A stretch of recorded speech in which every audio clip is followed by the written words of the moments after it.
আসসালামু আলাইকুম, welcome back to my channel Libby cooking রেসিপিতে সবাইকে স্বাগতম জানিয়ে শুরু করছি আজকে রেসিপি।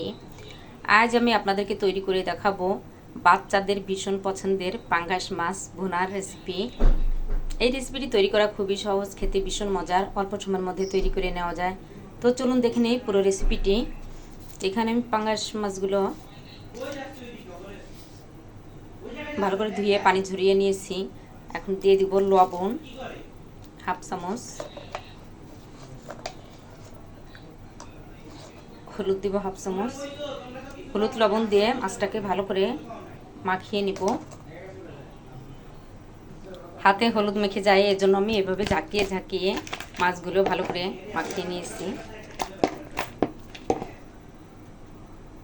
মাছগুলো ভাজার জন্য একটা প্যানে তেল গরম করে নিয়েছি, আর তেলটা ভালো করে গরম করে নিতে হবে যাতে মাছগুলো ভাজার সময় লেগে না যায়।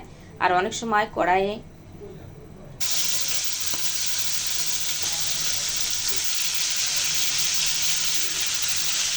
মাছগুলো লেগে যায়, তো আমরা একটু লবণ ছিটিয়ে দিলে কড়াই আর মাছ লেগে যায় না। মাছগুলো দিয়ে দিয়েছি, এক পাশ হয়ে গেলে আর এক পাশ উল্টে দিব। আর মাছগুলো ভালো করে ভেজে নিতে হবে। আর মাছ ভালো করে ভাজা হলে ভুনাটাও খেতে ভালো লাগে। মাছগুলো আর এক পাশ হয়ে গেছে, আর এক পাশ উল্টে দিব। এভাবে ভালো করে ভেজে নিতে হবে।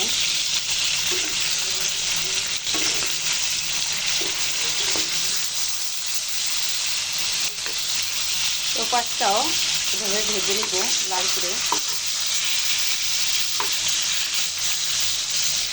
মাছগুলো এক পাশ থেকে আর এক পাশ উল্টে দিয়েছি। আসসালামু আলাইকুম, আমি আপনাদেরকে তৈরি করে দেখাবো পাঙ্গাস মাছ ভুনা। প্রথমে আমি মাছটাকে হলুদ লবণ দিয়ে ভালো করে মাখিয়ে নিয়েছি। এখন মাছগুলো ভালো করে ভেজে নিয়েছি। আর এভাবে ভালো করে লাল করে ভেজে নিতে হবে, তাহলে মাছগুলো খেতে বেশি ভালো লাগবে। মাছগুলো ভেজে তুলে নিয়েছি। এখন দিয়ে দিয়েছি পেঁয়াজ কুচি, তেল গরম করে। তো পেঁয়াজটা একটু বেশি করে নিতে হয় মাছ ভাজার জন্য। পেঁয়াজটাকে ভেজে নিব।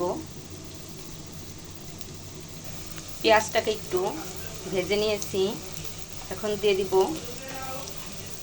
এক চামচ রসুন বাটা, হাফ চামচ আদা বাটা, এক চামচ জিরা বাটা,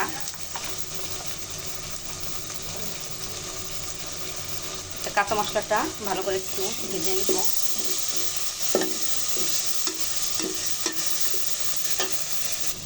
এখন দিব এক চামচ শুকনো মরিচের গুঁড়া,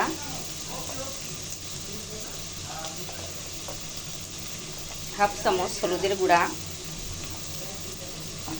এক চামচ লবণ। আর লবণটা দেবো স্বাদ মতো। পরে রান্নার শেষে দেখে নিব লবণ ঠিক আছে কিনা। দেবো কাঁচামরিচ। সামান্য পানি দিয়ে মশলাটাকে ভালো করে কষিয়ে নিব। আর মশলাটা যত ভালো কষানো হবে ভুনাটা খেতে ততটা স্বাদ লাগবে। তো এই মশলাটা ভালো করে কষিয়ে নিব।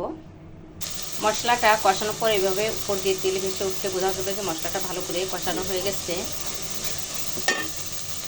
এখন দিয়ে দেবো সামান্য পানি।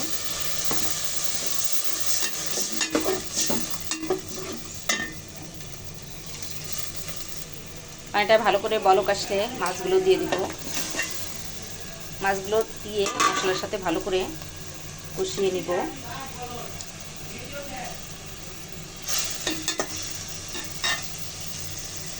মাছগুলো দিয়ে ঢাকনা দিয়ে ঢেকে দিব। ঢাকনাটা তুলে মাছগুলো উল্টে দিব।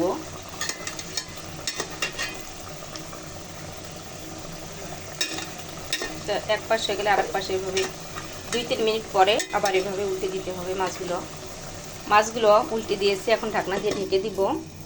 তারপরে দেখাবো ভুনাটা কেমন হয়েছে।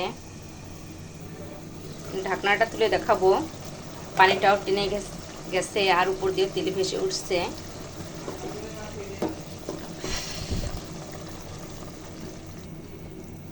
তো আমার মাছ ভুনাটা হয়ে গেছে। তো এইভাবে আপনারা মাছ ভুনা করে খাবেন। আমরা যে কোনো মাছ এভাবে ভুনা করে খেতে পারি। তো আমার রেসিপিটি যদি আপনাদের ভালো লাগে, আপনার বাসায় এভাবে ভুনা করে খাবেন, আর কেমন হলো আমাকে কমেন্টস করে জানাবেন। আপনাদের লাইক এবং কমেন্টস আমাকে অনেক উৎসাহ বাড়িয়ে দেয়। সবাই ভালো থাকবেন, আমাদের জন্য দোয়া করবেন। আল্লাহ হাফেজ।